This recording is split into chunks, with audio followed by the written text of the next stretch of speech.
সাংবাদিকদেরকে খুশি করার জন্য বলেছেন নবী শব্দের অর্থ সংবাদ বহনকারী, সেজন্য সেক্ষেত্রে নবী শব্দের অর্থ সাংবাদিক। বলে আমার বিশ্ব নবী সাংবাদিক ছিলেন। সংবাদ যারা বহন করে তাদেরকে আমরা সাংবাদিক বলি, এই অর্থে নবীজি সাংবাদিক ছিলেন। নাউজুবিল্লাহর আওয়াজ হয়েছে। আমাদের নবীকে সাংবাদিক বলা যাবে? আমার নবীকে সাংবাদিক বললে এটা নবীর শান হবে না বিয়াদবি হবে? এরকম সামান্য, এটা তো চরম বিয়াদবি। বেঈমান হওয়ার জন্য এত বড় বিয়াদবি করা লাগে না। সেজন্য আমরা স্পষ্ট বলতে চাই, যারা নবীকে সাংবাদিক বলে, এমনকি সূরা নাবা আছে না, কোরআন শরীফের 30 পারা শুরু, নাবায়ে আসিম মানে বলে ব্রেকিং নিউজ। ব্রেকিং নিউজ আছে না, নাবায়ে আসিমের তর্জমা করতেছে ব্রেকিং নিউজ। নাবায়ে আসিম মানে কিয়ামতের খবর, আরে বান্দা বলে কি ব্রেকিং নিউজ। কি যে মারাত্মক বেয়াদবি কোরআন নিয়ে, রাসূল নিয়ে, আর এরা নাকি ইসলামী দলের নেতা। এদের নেতার মধ্যে আলেম নাই, এগুলো তো জাহেল। তো আলেমরা তাদের শাসন করে না কেন? আমরা এই সমস্ত বেয়াদবি যারা করে তাদেরকে তওবার আহ্বান জানাচ্ছি।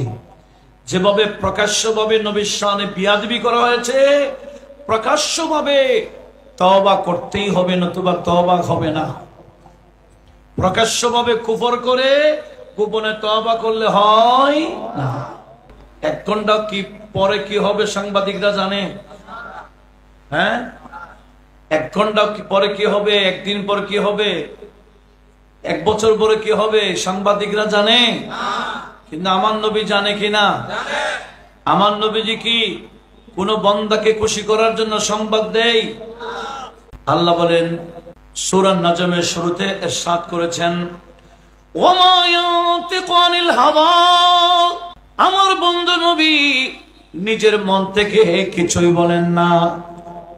ইন হুয়া ইল্লা ওয়াহয়ুন ইউহা, আমি আল্লাহ যা আমার বন্ধু নবীকে ওহী দান করি সেগুলা সেগুলাই তোমাদেরকে বয়ান দেন। উচ্চ আওয়াজে বলুন সুবহানাল্লাহ। সাংবাদিকের মধ্যে সত্য আছে, একটু জোরে বলেন না, মিথ্যাও আছে। আর আমাদের নবীর কথার মধ্যে কোনো মিথ্যার অবকাশ আছে? যারা পত্রিকা নিয়ে থাকে, সংবাদ নিয়ে থাকে, এদের নাম আখবারি, সাংবাদিক।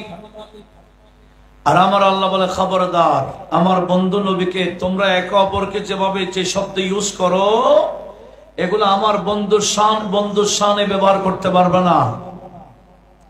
আমার বন্ধুকে সেভাবে আহ্বান করতে পারবে না।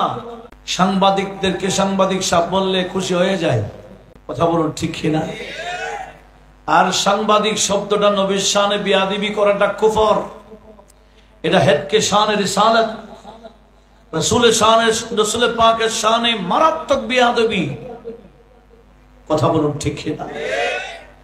আমার আল্লাহ সূরা নূরের প্রায় শেষের দিকে ইরশাদ করেছেন, ইয়া আইয়ুহাল্লাযীনা আমানু লা তাজআলু দুআর রাসূলি বাইনাকুম কাদুআ ইবাদিকুম বাদা। হে ইমানদাররা, সাবধান সাবধান, তোমরা আমার বন্ধুকে এমন শব্দ দিয়ে ডাকবা না, এমন শব্দ, এমন নামে আমার বন্ধু নবীকে ডাকতে পারবা না যেভাবে তোমরা একে অপরকে ডাকো। তোমরা একে অপরকে নাম ধরে ডাকো, একে অপরকে স্বাভাবিকভাবে ডাকো। অমুকের ছেলে অমুকের বাবা অমুকের দাদা বলে, অমুকের ভাতিজা বলে ডাকো। এই ধরনের কোন শব্দ দিয়ে আমার বন্ধু নবীকে ডাকতে পারবা না। জোরে বলুন সুবহানাল্লাহ। এই আইন জারি করলেন কে? আমার নবীকে সাংবাদিক বললে এটা নবীর শান হবে না বিয়াদবি হবে? এরকম সামান্য, এটা তো চরম বিয়াদবি। বেঈমান হওয়ার জন্য এত বড় বিয়াদবি করা লাগে না। সেজন্য আমরা স্পষ্ট বলতে চাই, যারা নবীকে সাংবাদিক বলে, এমনকি সূরা নাবা আছে না, কোরআন শরীফের 30 পারা শুরু। নাবায়ে আসিম মানে বলে ব্রেকিং নিউজ। ব্রেকিং নিউজ আছে না, নাবায়ে আসিমের তর্জমা করতেছে ব্রেকিং নিউজ। নাবায়ে আসিম মানে কিয়ামতের খবর, আরে বান্দা বলে কি ব্রেকিং নিউজ। কি যে মারাত্মক বেয়াদবি কোরআন নিয়ে, রাসূল নিয়ে, আর এরা নাকি ইসলামী দলের নেতা। এদের নেতার মধ্যে আলেম নাই, এগুলো তো জাহেল।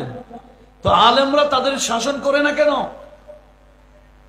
এই সমস্ত বক্তব্য যারা দেয় এদের বিরুদ্ধে যদি প্রতিবাদ না জানায়, যদি সাপোর্ট করে নেই, সবাই একসাথে কাফের হবে।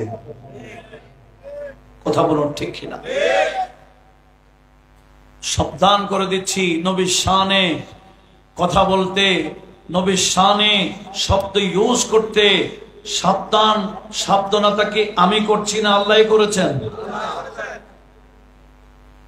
সূরা বাকারার 104 নম্বর আয়াতে বললেন, যে শব্দ দিয়ে নবীর শানে বেয়াদবি করা যায় সে শব্দও তোমরা ইউজ করবে না।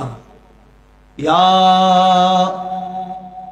আইয়ুহাল্লাযীনা আমানু লা তাকুলু রাঈনা ওয়া কুলু উনজুরনা। এই ইমানদাররা, আমার বন্ধুর সামনে রাঈনা শব্দ ব্যবহার করিও না। রাঈনা মানে আমাদের দিকে দেখুন। আল্লাহ বলে শব্দ এটা ওই ইউজ করবা না, বিকল্প শব্দ আমি শিখাই দিচ্ছি। আল্লাহ বলে ওয়াকুলু উনজুরনা। রাঈনা অর্থ যেটা, উনজুরনা অর্থ একই, কিন্তু আল্লাহ বলে রাঈনা বলিও না, কারণ এই শব্দের মাধ্যমে আমার বন্ধুর সামনে বেয়াদবি করার সম্ভাবনা আছে। উচ্চ আওয়াজে বলুন নাউজুবিল্লাহ। তাহলে আমাদেরকে একটু নবীর শানে যেমন তেমন কথা বলা থেকে দূরে থাকার দরকার আছে কিনা? আমরা এই সমস্ত বেয়াদবি যারা করে তাদেরকে তওবার আহ্বান জানাচ্ছি। যেভাবে প্রকাশ্যভাবে নবীর শানে বেয়াদবি করা হয়েছে, প্রকাশ্যভাবে তওবা করতেই হবে, নতুবা তওবা হবে না। প্রকাশ্যভাবে কুফর করে গোপনে তওবা করলে হয় না। আল্লাহ সবাইকে বোঝার তৌফিক দিক, আমিন বলেন।